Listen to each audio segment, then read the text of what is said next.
Friction में बस एक ही formula, F is equals to mu into N. F is frictional force, mu is coefficient of friction and N is normal reaction. Normal reaction या फिर इसको आप लोग सरफेस रिएक्शन भी बोल सकते हैं। और important note, direction of frictional force is always opposite to the direction of motion. Friction के प्रॉब्लम में मैक्सिमम लोग सिली मिस्टेक क्या करते हैं, सबसे पहले वो फ्रिक्शनल फोर्स के बारे में सोचते हैं।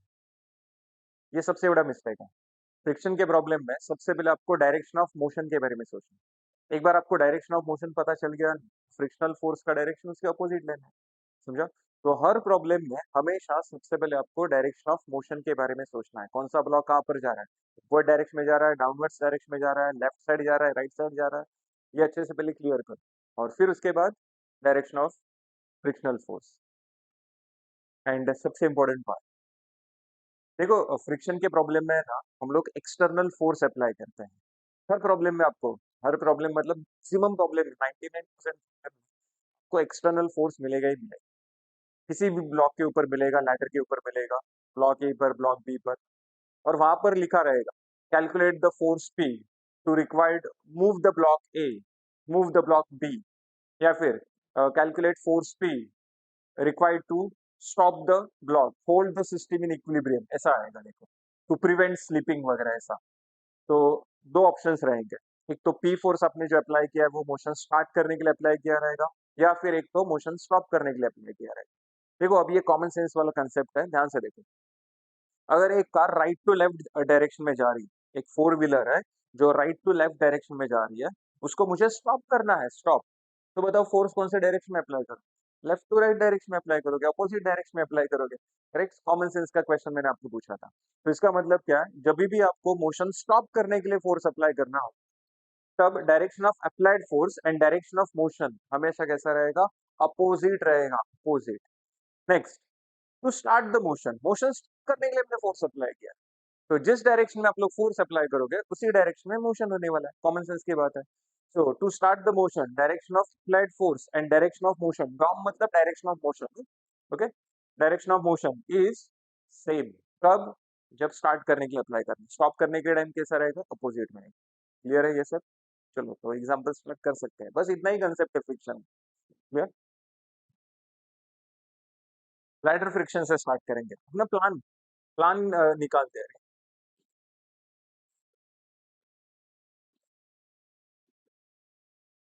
कहाँ पर थे देखो हम लोग, प्लान ए अपना कंप्लीट हो चुका है। प्लान बी में इक्विलिब्रियम हो गया है, forces in space, projectile motion का वो वीडियो मैंने आपको देखने के लिए बोला है। देन फ्रिक्शन, अभी हम लोग लैडर वेज दोनों कंप्लीट करेंगे, फिर उसके बाद इंपल्स मोमेंटम प्लान बी अपना हो जाएगा। फिर उसके बाद प्लान सी के बारे में देखते हैं, अगर टाइम मिला तो हम लोग करेंगे, नहीं तो उसको वैसे ही साइड में रखा तो भी चलेगा। जितने वीडियोस अवेलेबल है एप्लीकेशन, इसमें यूट्यूब में प्लेलिस्ट मैंने बना के रखा है, तो उसमें जो वीडियोस अवेलेबल है वो आप लोग उतने वीडियोस अगर अच्छे से करोगे तो भी चलेगा। समझा? इसके लिए फोर्स एक्सेलरेशन वर्क एनर्जी के लिए। तो अभी हम लोग वेज एंड लैडर इसके ऊपर काम करने वाले हैं। क्वेश्चन आपके सामने, क्वेश्चन आपके सामने, क्वेश्चन क्या है देखो, एक लैडर दिख रहा है जिसके ऊपर एक आदमी जो है वो 3 मीटर इतना डिस्टेंस करके गया, और ये 3 मीटर डिस्टेंस उसने कहाँ से कंप्लीट किया है, बॉटम एंड से कंप्लीट किया है। ए पॉइंट से उसने 3 मीटर इतना डिस्टेंस कवर किया।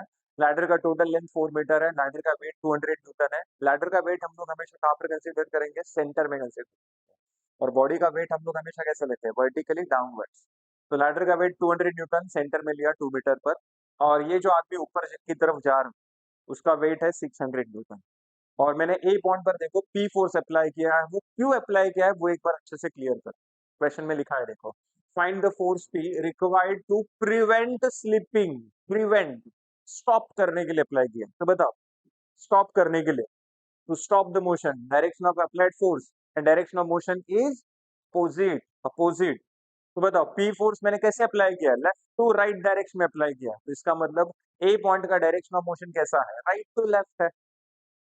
करेक्ट, स्टॉप करने के लिए मैंने फोर्स अप्लाई किया, तो अप्लाइड फोर्स का direction and direction of motion दोनों कैसा रहेगा, अपोजिट रहेगा। तो ए पॉइंट का direction of motion right to left है, तो कॉमन सेंस यूज करो और बताओ बी पॉइंट का डायरेक्शन ऑफ मोशन कैसा रहेगा। अगर A point right to left जा रहा है, तो बी पॉइंट नीचे की तरफ जाएगा। सो बी पॉइंट का डायरेक्शन ऑफ मोशन कितना, डाउनवर्ड्स। मैंने क्या बोला, फ्रिक्शन के प्रॉब्लम में सबसे पहले किसके बारे में सोचना है आपको, डायरेक्शन ऑफ मोशन के बारे में सोचना है। हो गया क्लियर। अब इसके बाद आगे का calculation. Direction of motion A point right to left है तो frictional force left to right रहेगा। फ्रिक्शनल फोर्स का फॉर्मूला पता है सबको, म्यू इनटू एन। और ये एन क्या होता है, सरफेस रिएक्शन, जो कि सरफेस को परपेंडिकुलर होता है। तो ए पॉइंट पर सरफेस हॉरिजॉन्टल है तो उसका रिएक्शन कैसा रहेगा, vertical, N A. Okay. And frictional force A point पर कोएफिशिएंट ऑफ फ्रिक्शन कितना लेने के लिए बोला, 0.35। तो ये आएगा 0.35 एन ए। चलो फिर यहाँ पर आ जाओ, यहाँ पर आ जाओ। बी पॉइंट डाउनवर्ड्स डायरेक्शन में मूव कर रहा है तो उसका फ्रिक्शनल फोर्स कैसा रहेगा, अपवर्ड्स। फ्रिक्शनल फोर्स का फॉर्मूला होता है म्यू इनटू एन, एन होता है सरफेस रिएक्शन, सरफेस वर्टिकल है तो रिएक्शन कैसा आएगा, हॉरिजॉन्टल। तो बी पॉइंट पर रिएक्शन मिल गया मुझे, horizontal, N B. And frictional force upwards आएगा कितना, 0.25, 0.25 एन बी। समझे आते हैं सबको। चलो फिर आगे कैलकुलेशन स्टार्ट कर सकते हैं। यहाँ पर आपको कैलकुलेट क्या करना है, पी फोर्स कैलकुलेट करना है। सो टोटल अननोन वैल्यूज यहाँ पर तीन है, कौन से पी अननोन है, एन ए अननोन है, एन बी अननोन है। तीन अननोन वैल्यूज है, मतलब इक्वेशंस भी तीन होना चाहिए।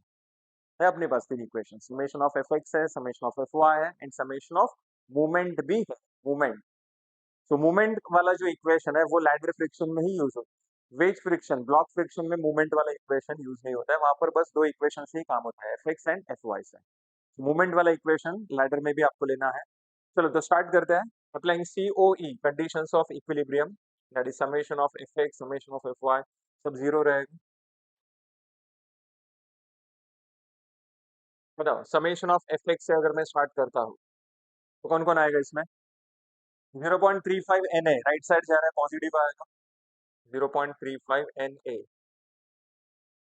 एन बी लेफ्ट साइड जा रहा है, नेगेटिव आएगा, करेक्ट।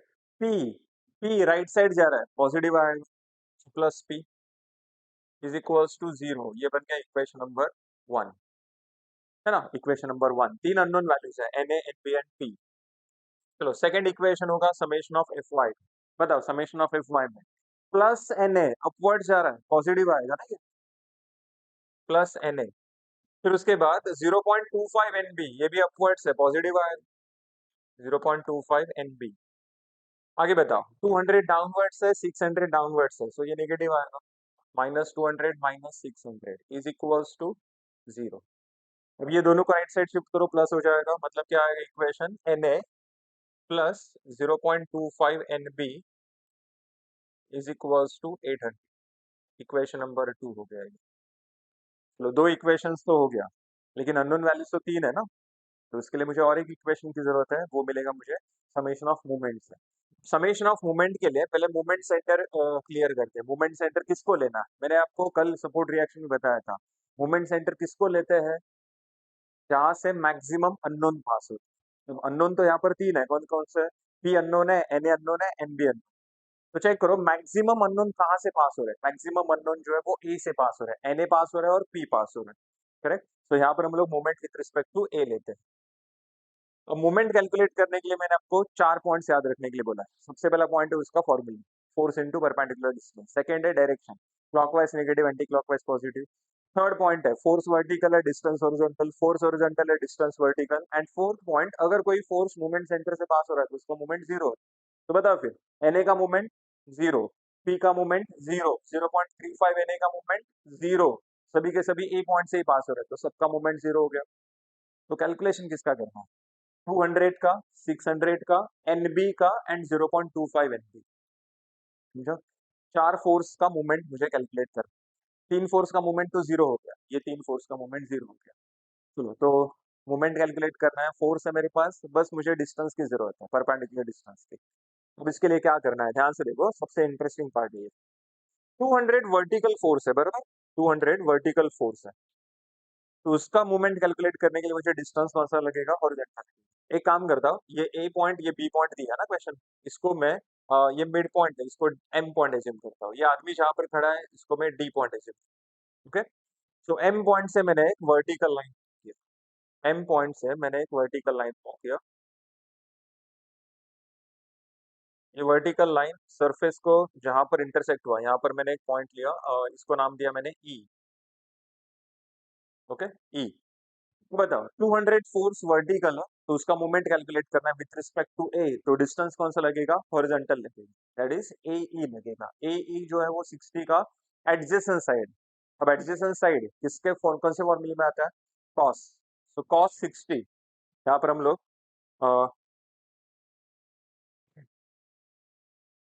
कॉस 60 का फॉर्मूला यूज करेंगे।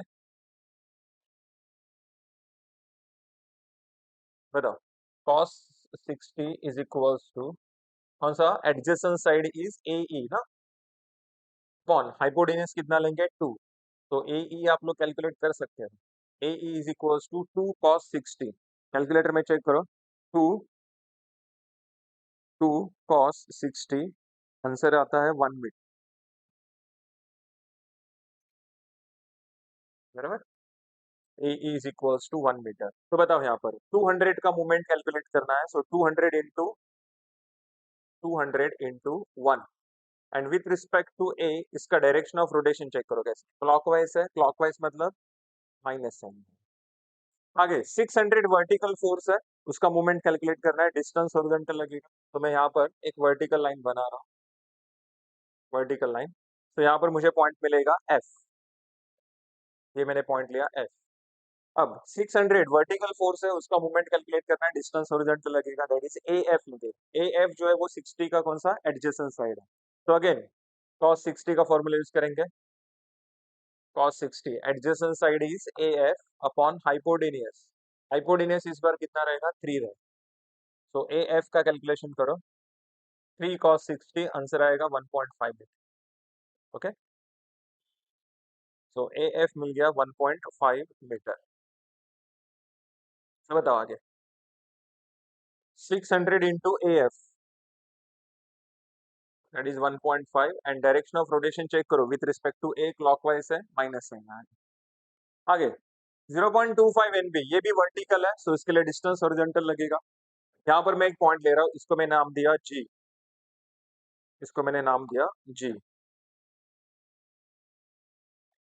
तो वर्टिकल फोर्स का मूवमेंट कैलकुलेट करना है, डिस्टेंस हॉरिजॉन्टल जो 60 का एडजेसेंट साइड है। सो अगेन यहाँ पर क्या करेंगे? cos 60, cos 60 adjacent side is A G upon hypotenuse. इस बार हाइपोटेनियस कितना लेंगे? 4 मीटर। सो बताओ A G is equals to कितना आएगा? A G is equals to 4 cos 60, मतलब कितना आएगा? 2 metre. Correct, A G is equals to 2 metre. तो बताओ यहाँ पर 0.25 एनबी वर्टिकल फोर्स है, 0.25 एनबी वर्टिकल फोर्स है, इसका मोमेंट कैलकुलेट करना है with respect to A, horizontal distance 2 metre and direction of rotation की अगर बात करेंगे तो कैसा आएगा? एंटी क्लॉकवाइज, मतलब प्लस आएगा। चलो नेक्स्ट, लास्ट बच गया एनबी, हॉरिजॉन्टल है, सो डिस्टेंस वर्टिकल लगेगा, दैट इज बीजी। और बीजी जो है वो 60 का अपोजिट साइड है, अपोजिट साइड। सो क्या आएगा यहाँ पर? Sine 60, sine 60 opposite side is B G upon hypotenuse is 4। So B G divide by 4, B G is equals to, check करो कितना आता है? 4 sine 60, 4 sine 60, answer is 3.46, 3.46 metre. चलो नेक्स्ट, आगे बताओ फिर। सो एन बी हॉरिजॉन्टल फोर्स है, डिस्टेंस वर्टिकल लगेगा B G 3.46 and with respect to A, इसका डायरेक्शन ऑफ रोटेशन चेक करो, एंटी क्लॉकवाइज आएगा, मतलब plus sign is equals to 0। अब देख चेक करो, पूरे इक्वेशन में बस एक ही अननोन है, एनबी। तो एनबी आप लोग कैलकुलेट कर सकते हो, एनबी आप लोग कैलकुलेट कर सकते हो। इसके लिए सॉल्व फंक्शन यूज करना है, एनबी के जगह पर एक्स टाइप करो आप, एनबी के जगह पर एक्स टाइप करो, एनबी का आंसर देखते हैं कौन कौन देगा आंसर इसका। सॉल्व फंक्शन यूज कर रहा हूं मैं। So minus in bracket 200 into 1 minus in bracket 600 into 1.5 plus in bracket 0.25 into X into 2 plus next bracket X into 3.46 bracket close alpha calc equal sign आ गया 0। इक्वेशन टाइप करके हो गया shift calc equal. Answer check करो कितना आ रहा है। 277। NB is equals to 277.77 newton. ठीक है। अब ये एनबी का जो वैल्यू मिला है वो इक्वेशन 2 में पुट करो। सो फ्रॉम इक्वेशन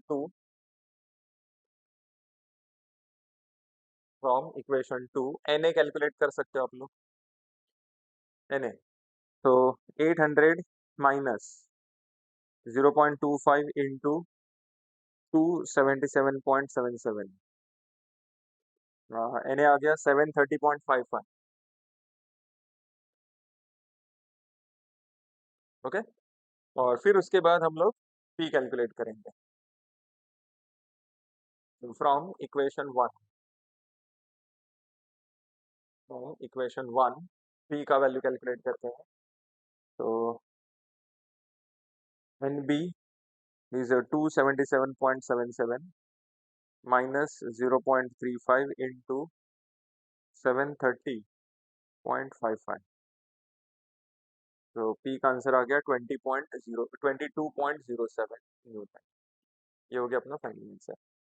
इस लैडर को स्लीप होने से अगर मुझे बचाना है तो मुझे ए पॉइंट पर 22.07 न्यूटन इतना फोर्स अप्लाई करना पड़ेगा।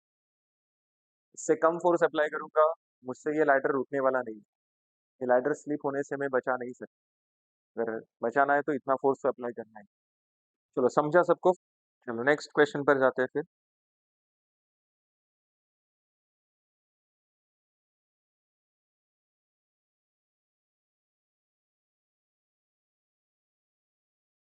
बस। तो लैडर फ्रिक्शन के क्वेश्चंस बहुत इजी होते हैं। इसमें तीन इक्वेशंस का कैलकुलेशन करना है, F X F Y and movement का।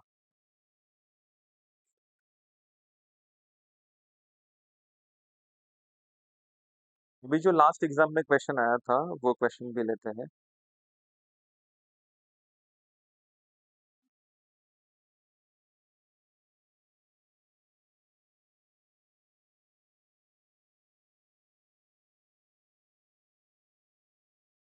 एक्चुअली लैडर फ्रिक्शन का जो कुछ क्वेश्चंस ऐसे हैं जो थ्योरेटिकल क्वेश्चंस है। मतलब आपको क्वेश्चन अच्छे से पढ़ना पड़ता है, डायग्राम इमेजिन करना पड़ता है।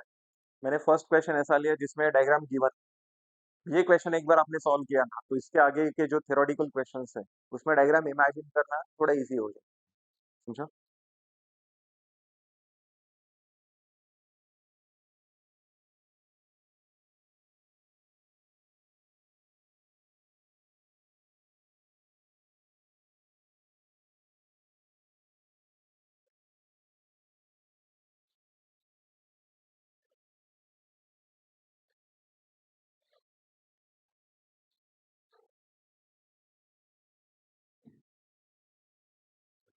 देखो कुछ लोगों के रिएक्शंस ऐसे आ रहे हैं कि सर बहुत डर लग रहा है, टेंशन आ रहा है, क्या करूँ।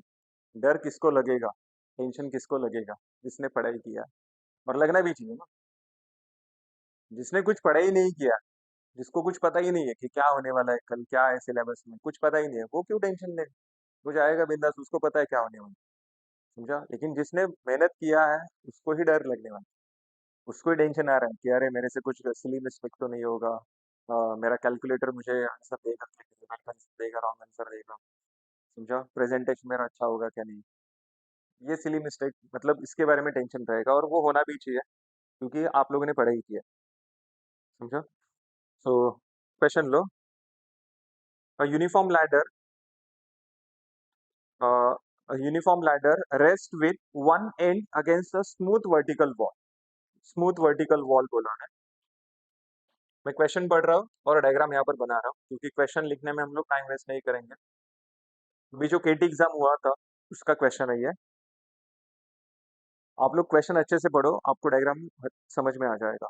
A uniform ladder rest with one and against smooth vertical wall. Smooth vertical wall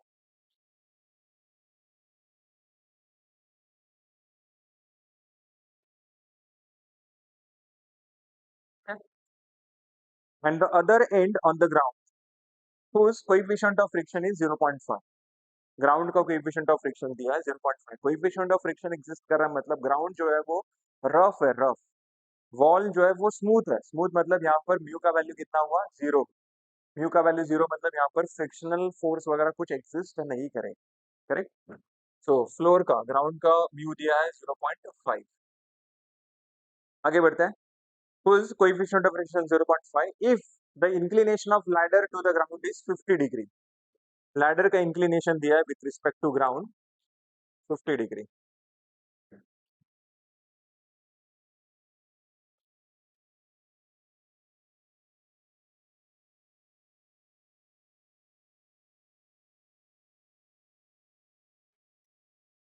ये वाला एंगल प्रीवियस प्रॉब्लम में कितना था, 60 था, इस बार बोला है 50 degree.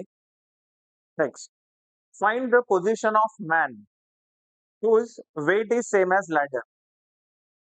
weight of man and weight of ladder दोनों सेम है, दोनों सेम है। ये सब गिवन है, क्वेश्चन में दिया हुआ है, वो सब मैं यहाँ पर लिख रहा हूँ। मैं अपने मन से कुछ नहीं कर रहा हूँ यहाँ पर। So weight of ladder and weight of man both are same. कितना है वो पता नहीं, लेकिन सेम है इतना कंफर्म। चलो next, from the bottom of the ladder the position of man, calculate क्या कर रहा है देखो। Find the position of man from the bottom of the ladder when the ladder is at the verge of slipping. Correct. The length of ladder is 8 metre. पहले length draw करते हैं, बाकी का ये सब एक्सप्लेन करता हूँ मैं आपको। तो लैडर का लेंथ लिया है मैंने यहाँ पर 8 मीटर लिया है, मतलब क्वेश्चन में दिया है रे।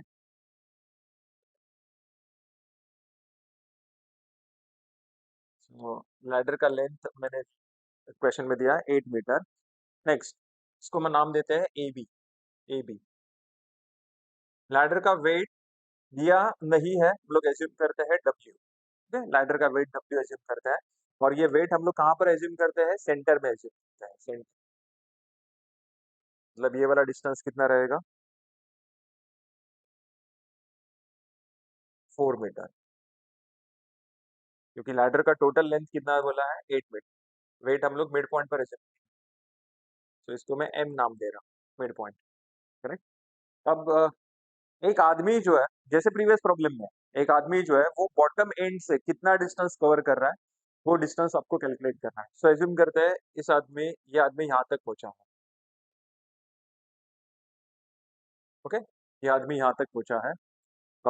कितना डिस्टेंस कवर किया है वो मुझे कैलकुलेट करने के लिए बोला है। प्रीवियस प्रॉब्लम में ये डिस्टेंस दिया हुआ था।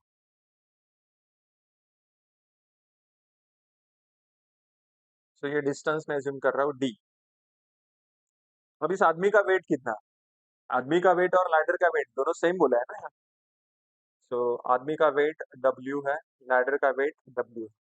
बॉडी का वेट हम लोग हमेशा कैसे कंसीडर करते हैं, वर्टिकली डाउनवर्ड्स कंसीडर करते हैं। चलो नेक्स्ट, अब क्या कैलकुलेट करना है, इस आदमी ने बॉटम एंड से कितना डिस्टेंस कवर किया है वो डिस्टेंस कैलकुलेट करना है। Eight the verge of sleeping बोला है, मतलब क्या, ये आदमी ने डी इतना डिस्टेंस कवर किया तो क्या हुआ, लैडर स्लिप नहीं हुआ। लेकिन ये डी इतने डिस्टेंस के बाद थोड़ा भी एक स्टेप भी वो आगे जाता है तो ये लैडर क्या होने वाला है, स्लिप होने वाला है। लैडर स्लिप होने वाला है। डी इतने डिस्टेंस तक लैडर स्लिप नहीं हो रहा, इसके आगे अगर वो जाता है, थोड़ा भी अगर आगे जाता है, लैडर स्लिप होने वाला है।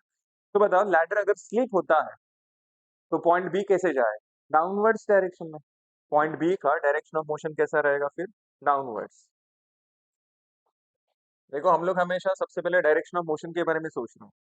ए पॉइंट कैसे जाएगा, टुवर्ड्स लेफ्ट जाएगा। Correct. Direction of motion B point downwards, A point left side, अगर ये लैडर स्लिप होता है तो जैसे प्रीवियस प्रॉब्लम में देखो, लैडर स्लिप होने से बचाने के लिए मैंने पी फोर्स अप्लाई किया था, एक्सटर्नल फोर्स अप्लाई किया था। यहाँ पर एक्सटर्नल फोर्स वगैरह ऐसा कुछ अप्लाई नहीं। यहाँ पर ये डिस्टेंस डिसाइड करेगा, ये आदमी कितना डिस्टेंस कवर, इस आदमी ने जो डिस्टेंस कवर किया है with respect to bottom end, ये डिस्टेंस डिसाइड करेगा कि ये लैडर स्लिप होगा या नहीं होगा। समझा। नेक्स्ट, तो यहाँ पर डी इतना मैंने डिस्टेंस। अब कुछ लोग बोलेंगे कि मुझे कैसे पता चला कि ये डी जो है ये मोर देन हाफ वे करके। देखो ना, डायग्राम में मैंने ये आदमी को मिड पॉइंट के ऊपर एज्यूम किया ना, मुझे कुछ पता ही नहीं है ये आदमी ने कितना डिस्टेंस कवर किया। मोर देन मिड पॉइंट किया है, लेस देन मिड पॉइंट किया है, या एग्जैक्ट मिड पॉइंट किया है, मुझे कुछ पता ही नहीं है, कहीं ना कहीं तो उसको एज्यूम करना ही पड़ेगा। प्रॉब्लम सॉल्व होने के बाद हमें पता चलने वाला है डी का आंसर अगर मोर देन 4 आता है, मोर देन 4, तब वो हम लोग बोलेंगे कि हाँ उसने more than half distance cover किया, more than mid point. Less than 4 अगर आता है तो हम लोग बोलेंगे हाँ इसने less than half distance cover किया। तो अभी मुझे कुछ पता नहीं है कि इस आदमी ने एग्जैक्ट कितना डिस्टेंस कवर किया, तो कहीं ना कहीं तो आपको इसको एज्यूम करना ही पड़ेगा। ओके, चलो तो स्टार्ट कर रहा हूँ मैं। बताओ यहाँ पर बी पॉइंट पर रिएक्शन आएगा एन बी ना, normal reaction N B. Frictional force आएगा क्या? नहीं आएगा। क्यों नहीं आएगा? क्योंकि स्मूथ वर्टिकल वॉल पर, smooth vertical wall, surface smooth है, म्यू का वैल्यू 0, तो फ्रिक्शनल फोर्स 0 हो गया। रिएक्शन एग्जिस्ट करेगा, रिएक्शन आता है स्मूथ सरफेस में। चलो यहाँ पर बताओ ए पॉइंट पर रिएक्शन आएगा N A and frictional force opposite to the direction of motion. Mu का वैल्यू दिया है हमें 0.5 ना, म्यू का वैल्यू दिया है 0.5। तो बताओ यहाँ पर फ्रिक्शनल फोर्स आएगा 0.5 एन ए। तो बताओ यहाँ पर टोटल अननोन वैल्यूज कितना? 3 अननोन है। कौन से है? एन ए अननोन है, एन बी अननोन है, एंड डी अननोन है। 3 अननोन है और मेरे पास कैलकुलेशन के लिए इक्वेशंस भी 3 है, F X F Y and moment. तो स्टार्ट कर रहा हूँ applying C O E, applying C O E conditions of equilibrium. तो बताओ यहाँ पर summation of F X is equal to क्या आएगा? 0.5 N A, left to right जा रहा है, पॉजिटिव आएगा 0.5 N A. N B right to left जा रहा है, माइनस आएगा N B, correct, is equals to 0। इसको आप लोग राइट साइड शिफ्ट कर सकते हो या फिर ऐसे ही रखा तो भी चलेगा, नो प्रॉब्लम। इक्वेशन नंबर 1 नाम दिया इसको हमने। Then summation of F Y में बताओ, समेशन ऑफ एफ वाई में plus N A, plus N A, next minus W, minus W, minus W, minus W, और कोई आएगा नहीं, is equals to 0। So N A is equals to फिर आपको कितना मिलेगा? 2 डब्ल्यू मिलेगा। ये मिल गया आपको equation number 2। Third equation summation of movement. पहले मूवमेंट सेंटर डिसाइड करो। मूवमेंट सेंटर हम लोग किसको लेते हैं? जहां से मैक्सिमम मूवमेंट पास हो रहे हैं।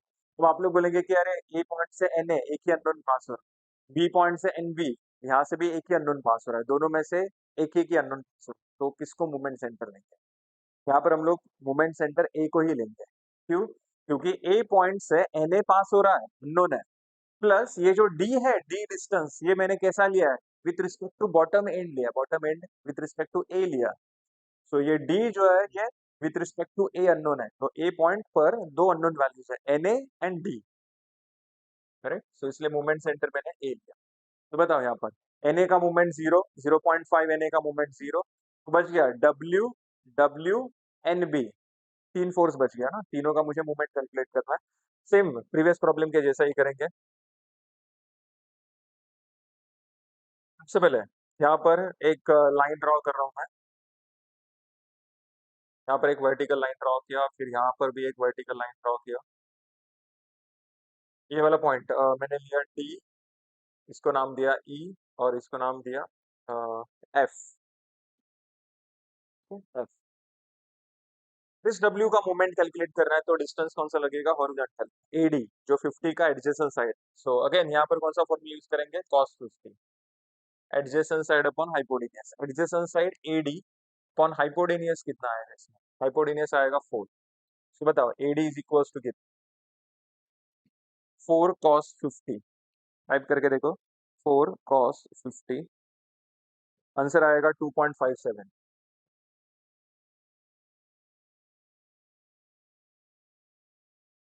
AD is equals to 2.57 metre. फिर उसके बाद ये वाले डब्ल्यू का, पहले इसका इक्वेशन लिखते हैं यहाँ पर। कितना आएगा? W into 2.57, and with respect to A direction of rotation कैसा है? क्लॉकवाइज, मतलब माइनस। नेक्स्ट ये वाला डब्ल्यू बताओ, ये वर्टिकल है, डिस्टेंस हॉरिजॉन्टल लगेगा, 50 का एडजेसेंट साइड है, सो अगेन cos 50 का फॉर्मूला यूज करेंगे, adjacent side is A E upon hypotenuse, इस बार क्या लेंगे? डी। तो ए ई इज इक्वल्स टू कितना आएगा? D cos 50। cos 50 चेक करो कितना होता है, 0.642, तो ये आएगा 0.642 डी। नेक्स्ट, सो बताओ next, W into 0.642 D, direction of rotation कैसा रहेगा, क्लॉकवाइज, माइनस साइन। ये एन बी हॉरिजॉन्टल है, मतलब डिस्टेंस वर्टिकल लगेगा, वर्टिकल मतलब 50 का अपोजिट साइड बी एफ लगेगा ना, बी एफ। तो कौन सा फॉर्मूला यूज करने करेंगे, साइन 50 का फॉर्मूला। बताओ sine 50 opposite side upon hypotenuse, opposite side is B F and hypotenuse is 8, तो B F is equals to 8 sine 50, 8 sine 50। तो आंसर आएगा 6.12, 6.12 इंटू एन बी हॉरिजॉन्टल है,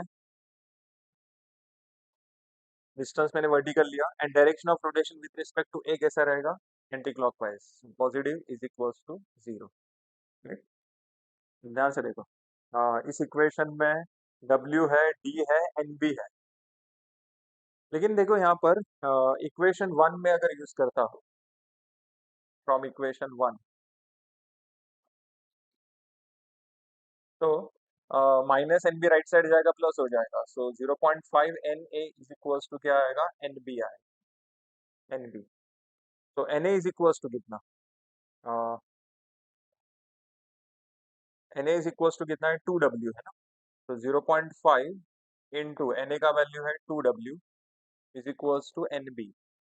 तो इसका मतलब N B is equals to कितना आएगा, 0.5 इंटू 2 कितना होता है, 1 होता है, तो N B into N B is equals to कितना आएगा, W। तो बताओ यहाँ पर minus W into 2.57 minus W into 0.642 D plus 6.12 into N B का वैल्यू क्या है, W is equals to 0, correct. ये दोनों दोनों नहीं, काम करते हैं, ये माइनस ये वाला डी वाला जो टर्म है ना, इसको राइट साइड शिफ्ट करते हैं,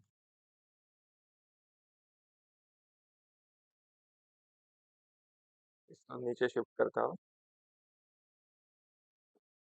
चलो, अब इसमें ये जो डी वाला टर्म है उसको राइट साइड शिफ्ट करो, so minus 2.57 W plus 6.12 W, ये राइट साइड गया, तो W इंटू 0.642 D। अब इसका बताओ 6.12W माइनस 2.57W, 6.12 माइनस 2.57, तो ये मिला 3.55, 3.55 W is equals to W into 0.642 W, 0.642 D। तो यहाँ पर W W कैंसिल होगा and D is equals to आएगा 3.55 डिवाइड बाय 0.642, सो D का value by 3.55 divide by 0.642, answer is 5.52, 5.529 metre. तो ये आदमी ने कितना डिस्टेंस कवर किया है, चेक करो, 5.529 मीटर इतना डिस्टेंस कवर किया है।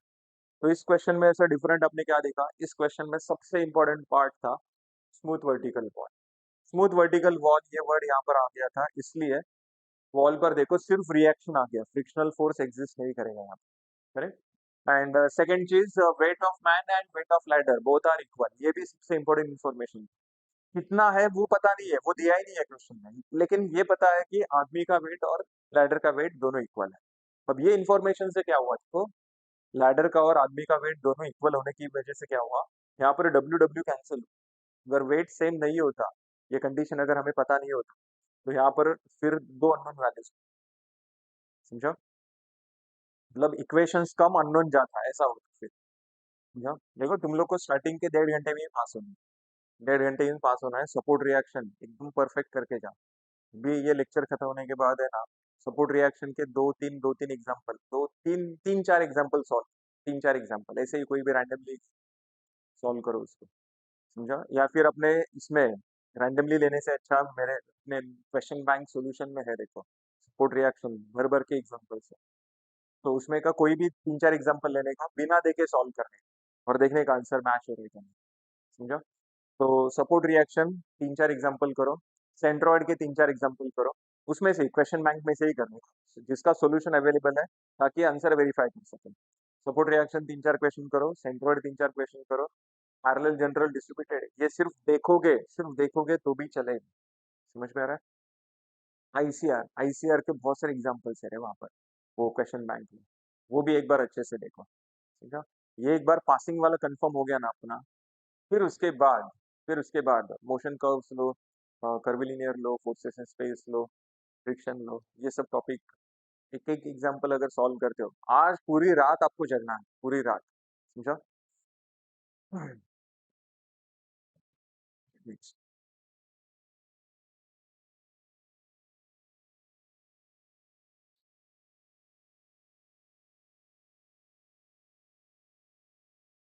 और ये सब जो क्वेश्चंस आप लोग देख रहे हो, जैसे कि कर्विलिनियर है या फिर प्रोजेक्टाइल है, जो थोड़े डिफिकल्ट लेवल के मीन्स प्लान बी के जो क्वेश्चन है, फ्रिक्शन के क्वेश्चन है, ये आपको कब सॉल्व करने हैं? 1.5 घंटा होने के बाद।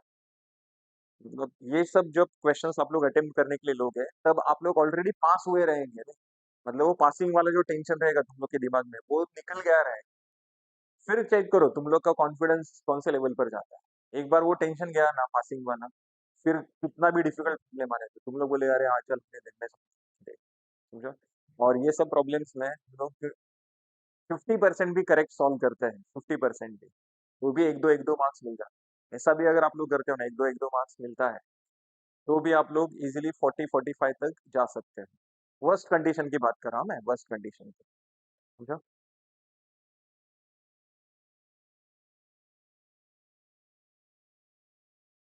डर लग रहा है महेश?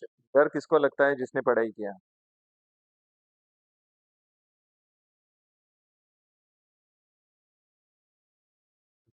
तो आगे बढ़ते हैं। देखो तुम लोग ने ये कल से, पहले भी बोलते थे बच्चे कि ऐसा कुछ नहीं है, मतलब गॉड ऑफ मैकेनिक्स या फिर मास्टर ऑफ मैकेनिक्स, ऐसा नहीं है रे। अरे मैं फेल हुआ है, मैकेनिक्स में फेल हुआ था। मेरा एम क्या है रे?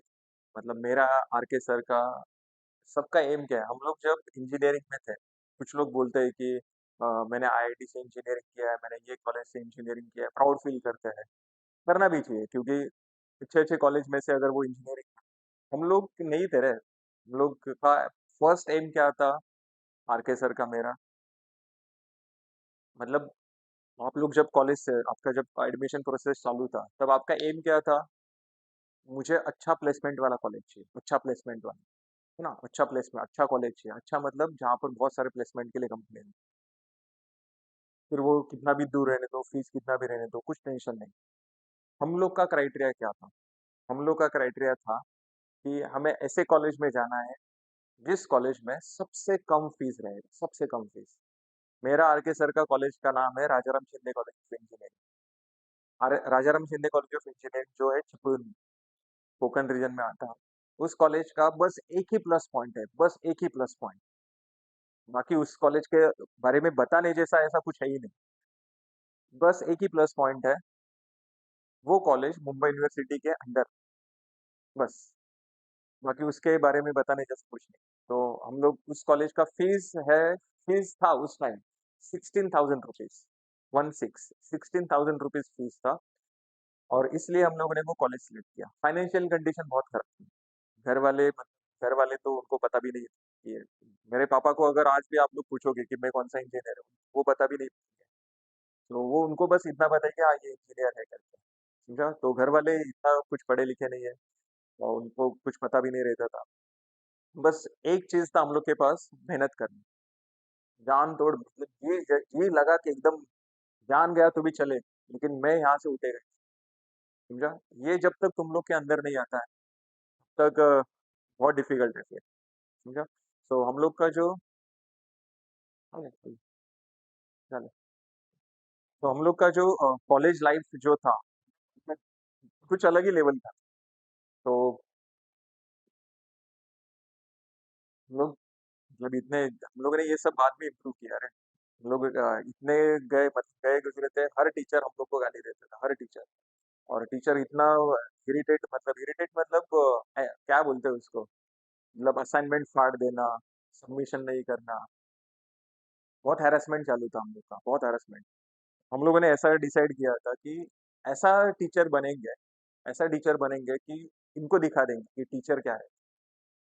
हम लोग मैं जब भी एमई के लिए जब था जहाँ पर नासिक में केकेवा कॉलेज ऑफ इंजीनियरिंग, टीचर को डाउट पूछने के लिए हम लोग नहीं जाते थे। बहुत डर रहता था, बहुत डर। अरे जाओ क्या, नहीं सर क्या बोलेंगे, क्या कैसे करेंगे, कैसे रिएक्ट करेंगे। उससे अच्छा नहीं जाते, रहने दे, ऐसे ही डाल देने दे। तो हम लोग मन ही मन बोलते थे कि ऐसा टीचर बनना चाहिए कि सामने वाले को, किसी भी स्टूडेंट को डाउट पूछने में टेंशन नहीं आना चाहिए। समझा? तो बस यही है रे, बाकी बादशाह वगैरह ऐसा कुछ रहता नहीं है, गॉड वगैरह ऐसा कुछ होता नहीं है। मार्केट में बहुत सारे ऐसे लोग हैं जो मेरे से भी एकदम हाई लेवल के हैं, बहुत अच्छा अच्छा इंजीनियरिंग का नॉलेज देने वाले हैं। बस एक प्लस पॉइंट है हमारे अंदर कि हम लोग अच्छे से एक्सप्लेन कर सकते हैं, सामने वाले को समझ में आता है, सामने वाले के लैंग्वेज में, या फिर उसके लेवल में जाके हम लोग सिखाते हैं। समझा? ऐसा नहीं कि यार हाँ तेरे को सब कुछ आ रहा है, सब कुछ पता है तेरे को। क्लियर? तो आगे बढ़ते हैं फिर। और मैं हमेशा बोलता हूँ कि ये 4 साल में जो आप लोग आपके क्वालिटीज इंप्रूव करने वाले हो, जो क्वालिटीज इंप्रूव करने वाले हो, वही क्वालिटीज मीन्स जो लाइफ आप लोग बनाने वाले हो ये 4 साल में, वैसा ही लाइफ आप लोग आगे जीने लगे हो। अब मुझे अगर देखोगे या फिर आर के सर को देखोगे, तो हम लोग को स्टाइल वगैरह ऐसा कुछ आता ही नहीं है। अभी हम लोग बहुत पैसा खर्च कर सकते हैं, ये चाहिए वो चाहिए, वो जो चाहिए वो कर ले सकते हैं, लेकिन हम लोग के पास वो स्टाइल नहीं है रे। हाँ, अभी भी हम लोग ऐसे ही रहते हैं, क्योंकि हम लोग ने वो जो 4 साल में हम लोग ने क्या इम्प्रूव किया वहां पर, स्टेज डेयरिंग इम्प्रूव किया, कम्युनिकेशन स्किल इम्प्रूव किया, एक्सप्लेन कैसे करने का, ये परफेक्शन मीन्स डायग्राम कैसे परफेक्ट ड्रॉ करने का, प्रेजेंटेशन कैसा रखने का, कोई किसी भी सब्जेक्ट को इजी कैसे करने का, ये स्किल हमने वो 4 साल में इम्प्रूव किया। और वही लाइफ हम लोग अभी जी रहे हैं। समझा? हमारे पास कितना भी पैसा आने दो, हम लोग दिखने वाले ऐसे ही है, एकदम आम आदमी की तरह। समझा? तो इसलिए मैं कहता हूँ कि आप लोग ये 4 साल में अगर कुछ है नहीं है आपके अंदर स्किल, नो प्रॉब्लम, 4 साल है आपके पास, अच्छे से इम्प्रूव करो इसको। ब्लॉक फ्रिक्शन वाला क्वेश्चन लेते हैं।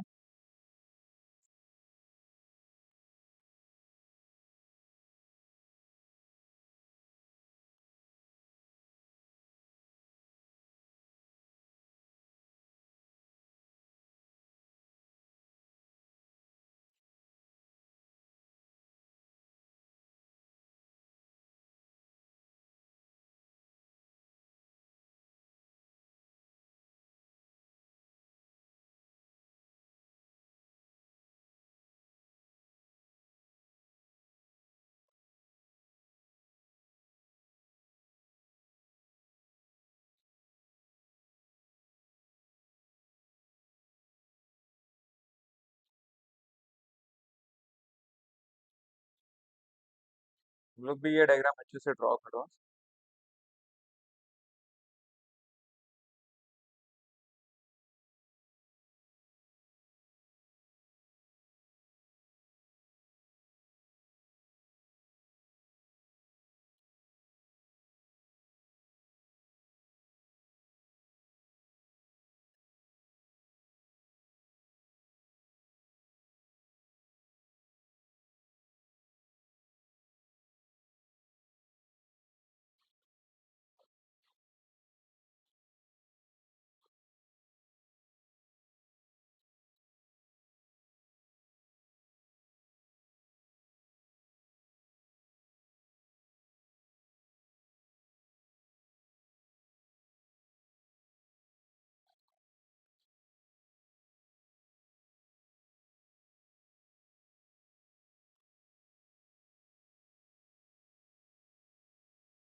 एप्लीकेशन में अगर देखोगे तो फ्रिक्शन के ऊपर बहुत सारे वीडियो लेक्चर्स हमने रिकॉर्ड करके अपलोड किए हैं और बहुत फुर्सत में बना है फ्रिक्शन के वीडियोस। एक एक वीडियो देखोगे तो 25 30 35 मिनट्स का वीडियो मिलेगा। ओके, तो जिन्होंने एप्लीकेशन परचेस किया है, उनको पता है।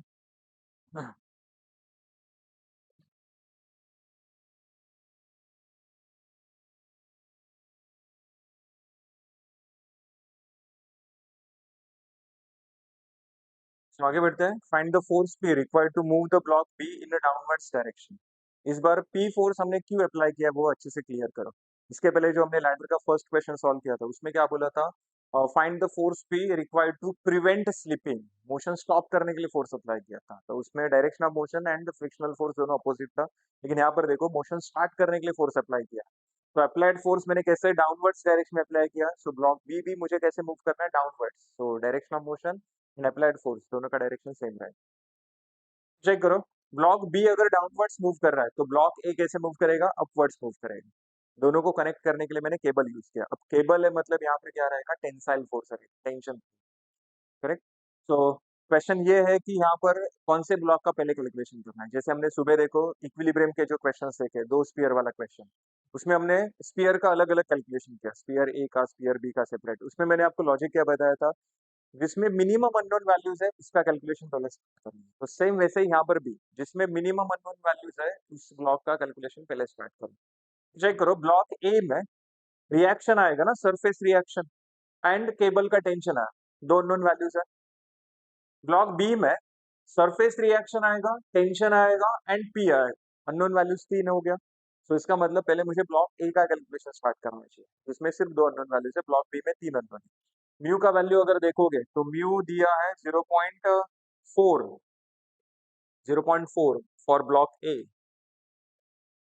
एंड फॉर ब्लॉक बी दिया है 0.3।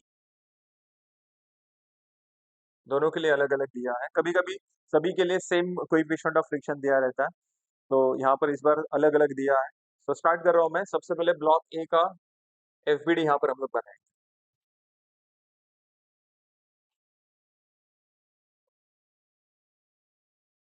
ब्लॉक ए का एफबीडी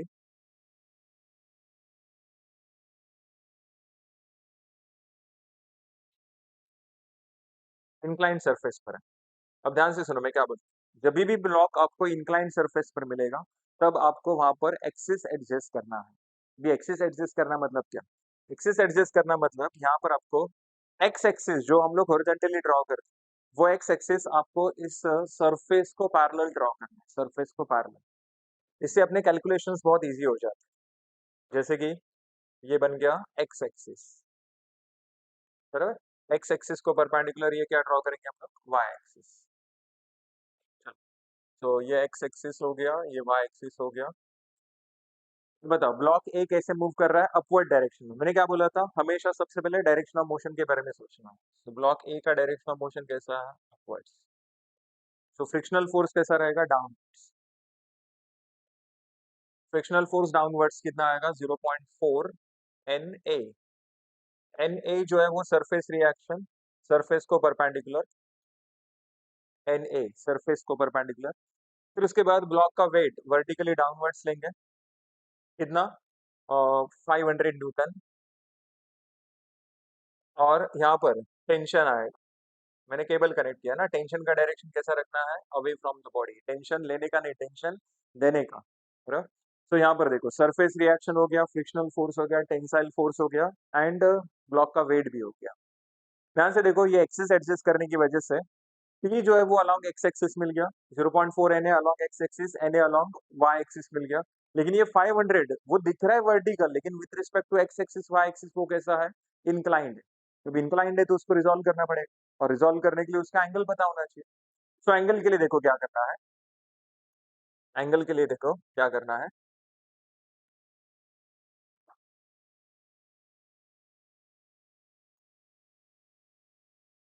तो ये ब्लॉक मैंने जिस सरफेस पर रखा था उस सरफेस का एंगल हमें दिया है 50 डिग्री, बराबर। ये सरफेस मैंने यहाँ पर ड्रॉ किया।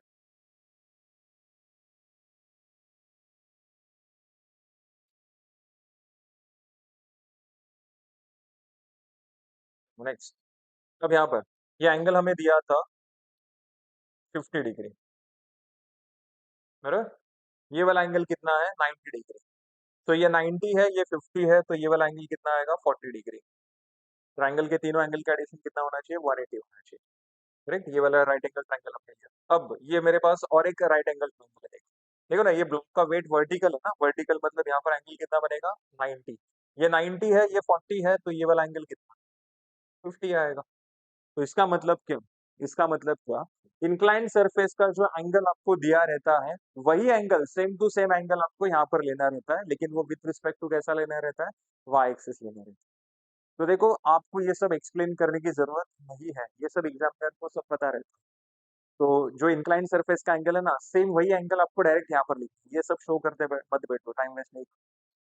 चलो नेक्स्ट, 500 का एंगल मिल गया 50 degree with respect to Y axis. Resolution अगर करते हैं तो ये फर्स्ट क्वाड्रेंट, ये सेकंड, ये थर्ड, ये fourth.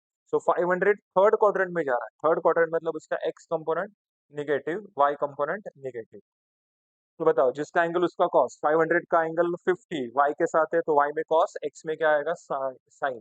500 sine 50 and Y component आएगा इसका 500 कॉस 50। समझा यहाँ तक सबको? नेक्स्ट, तो कैलकुलेशन स्टार्ट कर रहा हूँ मैं। बताओ, applying COE, conditions of equilibrium, summation of fx plus t minus 0.4 Na, right, and minus 500 sin 50, 500 sin 50 is equals to 0। इसमें दो अननोन वैल्यूज है, इक्वेशन 1 नाम दिया इसको। Next, summation of Fy plus Na minus 500 cos 50 minus 500 cos 50 is equals to 0। So Na is equals to, आप लोग calculate कर सकते हैं, Na is equals to 500 cos 50, तो 321.39। तो ये मिल गया मुझे N from equation 1, from equation 1। बताओ, T कैलकुलेट कर सकते हो। सो T इज इक्वल्स टू, ये Na का वैल्यू मिल गया है, सो 0.4, 0.4 इंटू 321.39 प्लस 500 साइन 50। तो आंसर इज 511.57 न्यूटन। तो टी का आंसर मिल गया है मुझे। Block A and block B दोनों को कनेक्ट करने के लिए मैंने सेम केबल यूज किया है। सेम केबल है मतलब सेम टेंशन रहेगा, और टेंशन का वैल्यू हमें मिल चुका है। अब इसके बाद ब्लॉक बी का एफबीडी ड्रॉ करेंगे। ब्लॉक बी देखो, राइट साइड वाले inclined surface, block B right side वाले इंक्लाइंड सरफेस पर है, जिसका एंगल दिया है 30 degree.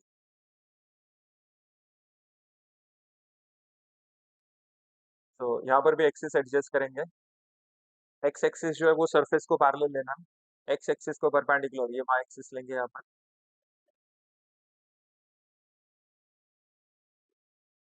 X axis, Y axis, ये फर्स्ट क्वाड्रेंट, ये सेकंड, ये थर्ड और ये फोर्थ क्वाड्रेंट। ब्लॉक बी कैसे मूव कर रहा है, डाउनवर्ड्स डायरेक्शन में मूव कर रहा है। ब्लॉक बी का डायरेक्शन ऑफ मोशन डाउनवर्ड्स है, सो फ्रिक्शनल फोर्स अपवर्ड्स रहेगा। ध्यान से देखो, मैं हमेशा सबसे पहले किसके बारे में सोच रहा हूँ, डायरेक्शन ऑफ मोशन के बारे में सोच रहा हूँ। यहाँ पर कोएफिशिएंट ऑफ फ्रिक्शन 0.3 है, so 0.3 N B. N B surface reaction, surface को परपेंडिकुलर, एन बी सरफेस को परपेंडिकुलर लेंगे। ओके, ब्लॉक का वेट वर्टिकली डाउनवर्ड्स कितना है, 750 न्यूटन, 750 न्यूटन। और इसका एंगल कितना आएगा, इंक्लाइंड सरफेस का एंगल 30 डिग्री दिया, तो वही एंगल यहाँ पर लेंगे, लेकिन with respect to Y axis लेंगे। यहाँ पर बताओ, यहाँ पर आएगा टेंशन T, जिसका वैल्यू हमें मिल चुका है, और यहाँ पर आएगा P, एक्सटर्नल फोर्स जो मैंने अप्लाई किया। समझो? चलो, तो रिजोल्यूशन वाला स्टेप करो। ये 8 मार्क का क्वेश्चन है, 2 ब्लॉक्स मतलब 8 मार्क का क्वेश्चन। सिंगल ब्लॉक है तो 4 मार्क के लिए।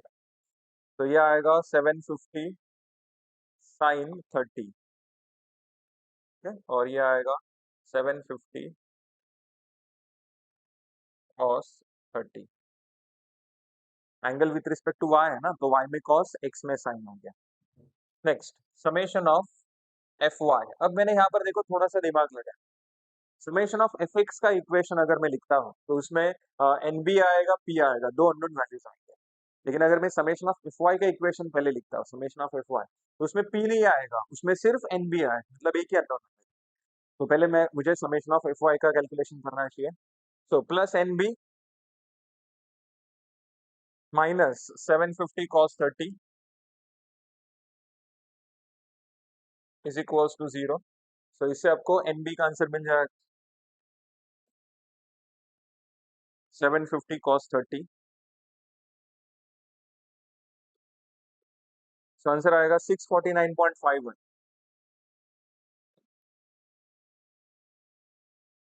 649.51 एनबी। चलो फिर उसके बाद समेशन ऑफ एफ एक्स का इक्वेशन बताओ। Summation of F X plus P minus T then minus 0.3 N B and plus 750 sine 30।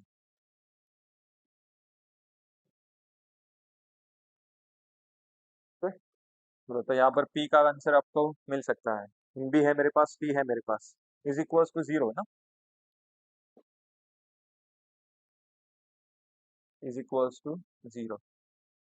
तो बताओ यहाँ पर टी का आंसर हमें मिल चुका है 511.57 and plus 0.3 into 649.51 and minus 750 sin 30, 331.42, 331.42 Newton.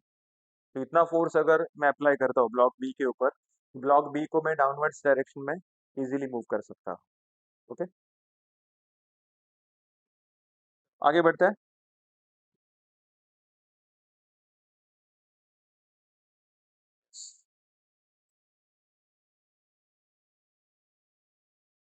आ गया मास्टर क्वेश्चन।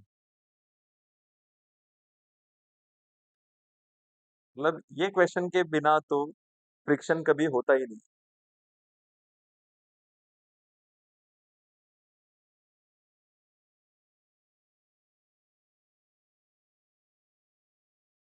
इशू के बिना फ्रिक्शन अधूरा। इसमें बहुत सारे डाउट्स क्लियर होते हैं बच्चों के। अगर आपने पहले भी देखा है ये क्वेश्चन, फिर से देखो।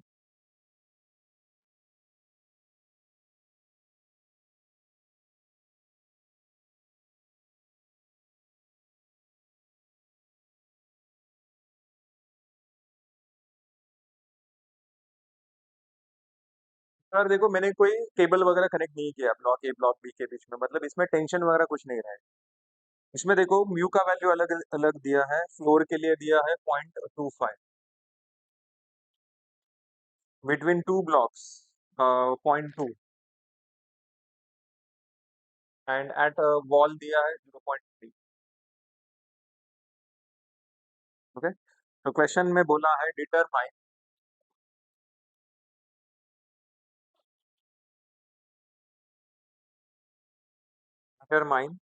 Force P required to hold required to hold the system in equilibrium।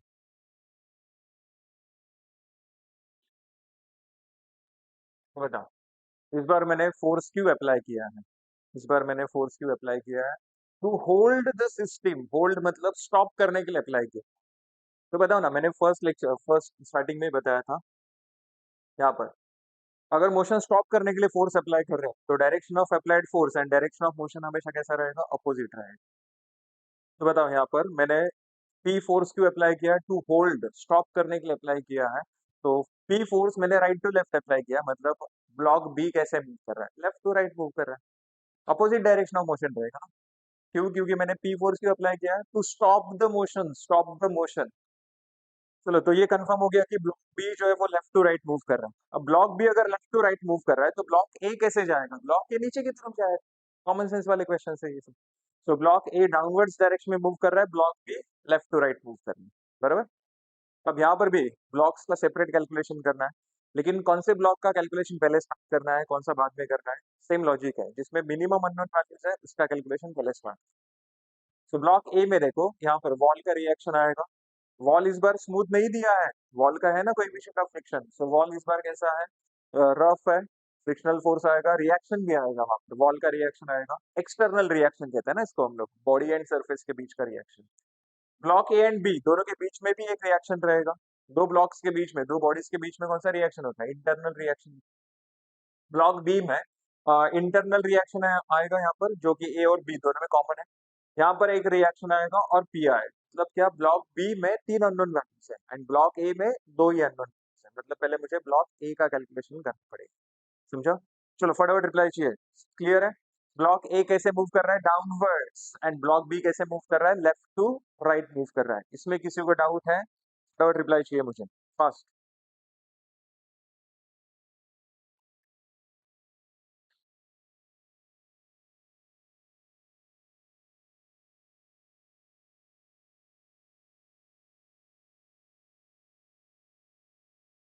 चलो नेक्स्ट, आगे बढ़ते हैं। ब्लॉक ए का मैं एफबीडी यहाँ पर ड्रॉ कर रहा हूँ।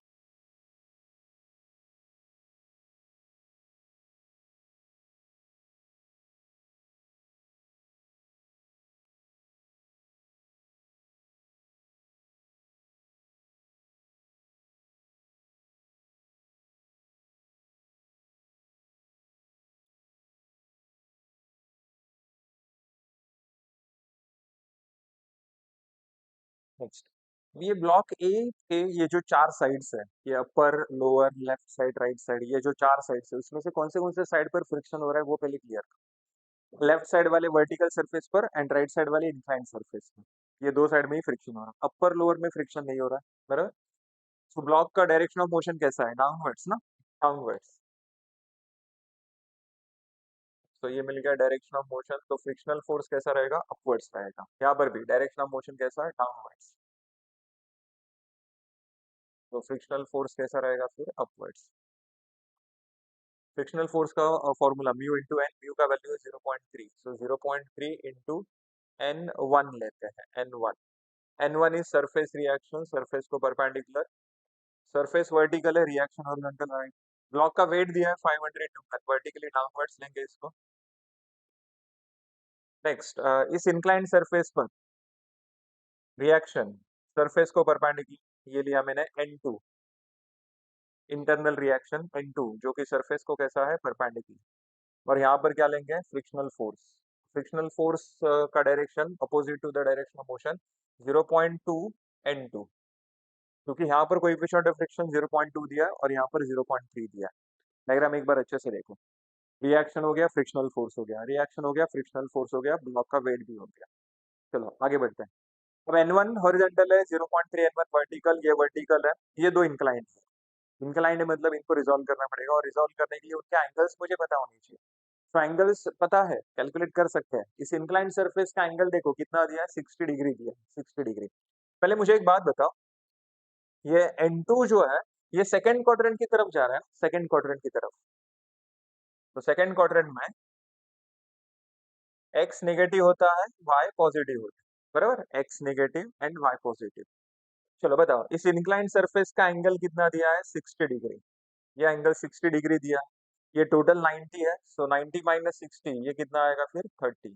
तो चेक करो ना, N2 का एंगल मुझे मिल गया, N2 का एंगल कितना मिला? 30 डिग्री विथ रिस्पेक्ट टू कैसा मिला? एक्स एक्सिस मिला। तो एक्स कंपोनेंट क्या आएगा इसका?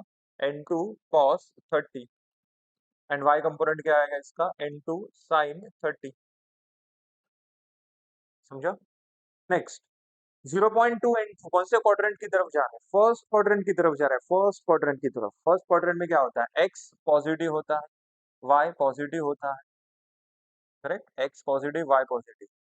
तो एक्स का डायरेक्शन टुवर्ड्स राइट, वाई का डायरेक्शन अपवर्ड्स। बताओ, ये वाला एंगल 60 है, तो ये एंगल भी कितना आएगा? 60। करस्पॉन्डिंग एंगल हुआ ना ये तो। 0.2 एन टू कॉस 60, और ये आएगा 0.2 एन टू साइन 60। समझा? नेक्स्ट। तो रिजोल्यूशन अपना कंप्लीट हो चुका है, तो फिर कैलकुलेशन स्टार्ट कर सकते हो आप लोग।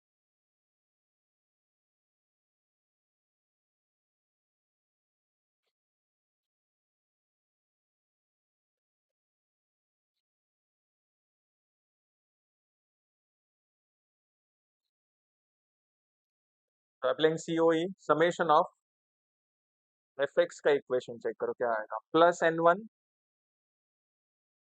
फिर उसके बाद plus 0.2 n2 cos 60 minus n2 cos 30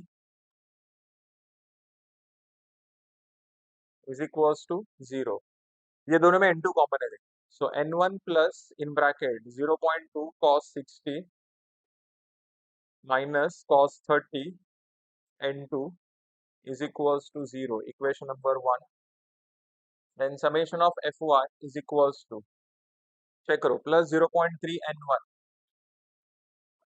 0.3 n1 minus 500 plus 0.2 n2 sin 60 and plus n2 sin 30, n2 sin 30 is equals to 0.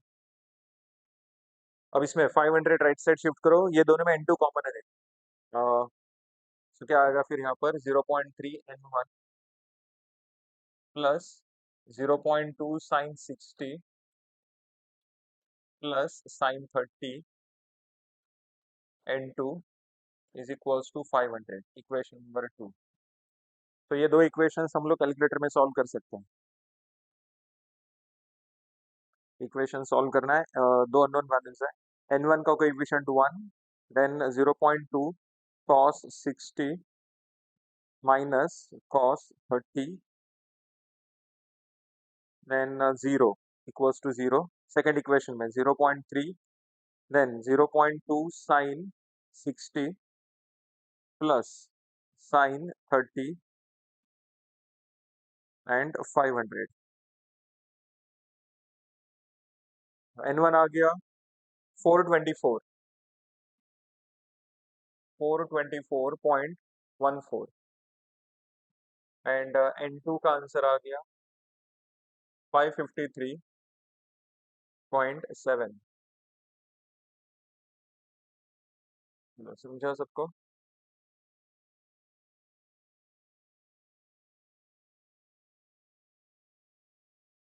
चलो नेक्स्ट है log b।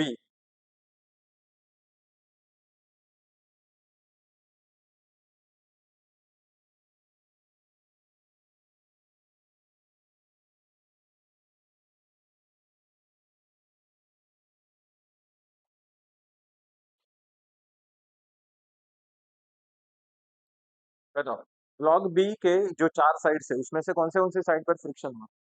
ये लेफ्ट साइड वाली इंक्लाइन सरफेस पर फ्रिक्शन हो रहा है, लोअर सरफेस पर फ्रिक्शन हो रहा है, बराबर। अपर एंड राइट साइड वाली सरफेस पर फ्रिक्शन नहीं हो रहा है। तो चेक करो, कहाँ पर मूव कर रहा है block B? Left to right move कर रहा है, direction of motion left to right है, और इसका डायरेक्शन ऑफ मोशन कैसा रहेगा? अपवर्ड्स। आप लोग बोलेंगे अरे इसका डायरेक्शन ऑफ मोशन अपवर्ड्स कैसे हुआ? देखो, दो सरफेस के बीच में फ्रिक्शन कब होता है? जब दोनों का डायरेक्शन ऑफ मोशन अपोजिट होता है। ब्लॉक ए का इंक्लाइन सरफेस जो है वो डाउनवर्ड्स डायरेक्शन में आ रहा है, तो ब्लॉक ए का इंक्लाइन सरफेस और ब्लॉक बी का इंक्लाइन सरफेस दोनों में फ्रिक्शन कब होगा? जब दोनों का डायरेक्शन ऑफ मोशन अपोजिट होगा। तो ब्लॉक ए का अगर इंक्लाइन सरफेस डाउनवर्ड्स जा रहा है, तो ब्लॉक बी का इंक्लाइन सरफेस कैसे जाएगा? अपवर्ड्स जाएगा, अपवर्ड्स, करेक्ट, अपवर्ड्स। तो फ्रिक्शनल फोर्स अपोजिट लेंगे, फिर यहाँ पर फ्रिक्शनल फोर्स लेंगे, कोएफिशिएंट ऑफ फ्रिक्शन 0.25 है ना, सो 0.25 N3 लेते हैं। N3 सरफेस रिएक्शन, सरफेस को परपेंडिकुलर लेंगे यहाँ पर N2 इंटरनल रिएक्शन, सरफेस को परपेंडिकुलर रहेगा ना N2, और यहाँ पर आएगा फ्रिक्शनल फोर्स कितना 0.2 N2।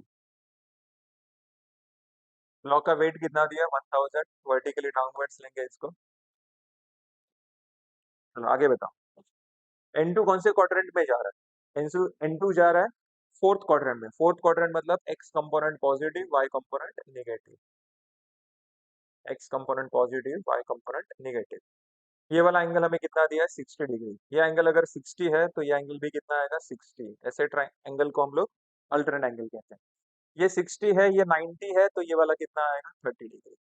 तो बताओ N2 का एक्स कंपोनेंट क्या आएगा N2 cos 30 और y कंपोनेंट N2 sin 30। बताओ 0.2 N2 कौन से क्वाड्रेंट में जा रहा है? थर्ड क्वाड्रेंट में जा रहा है। X component negative, y component negative. ये वाला एंगल 60 है तो ये एंगल भी कितना आएगा 60, अल्टरनेट एंगल ना। एक्स कंपोनेंट आएगा इसका 0.2 N2 cos 60 and y component आएगा 0.2 N2 sin 60। समझा यहाँ तक सबको? चलो आगे बढ़ते हैं फिर। बता समेशन ऑफ एफ वाई पे लेकर, क्योंकि उसमें पी नहीं आया, सिर्फ N3 एक ही अननोन आया। तो summation of F Y plus N3 minus 1000 minus 0.2 N2 sin 60 and minus N2 sin 30, minus N2 sin 30 is equals to 0। तो बताओ N3 यहाँ पर कितना आएगा? तुम लोग का कैलकुलेशन मेरे से फास्ट होना चाहिए रे। बताओ कितना आएगा? 0.2 सॉरी 1000 देन 0.2 इनटू N2 का वैल्यू है अपने पास 553.7 sin 60 प्लस N2 का वैल्यू कितना है 553.7 sin 30 1372 1372.75 न्यूटन। ये मिल गया मुझे N3।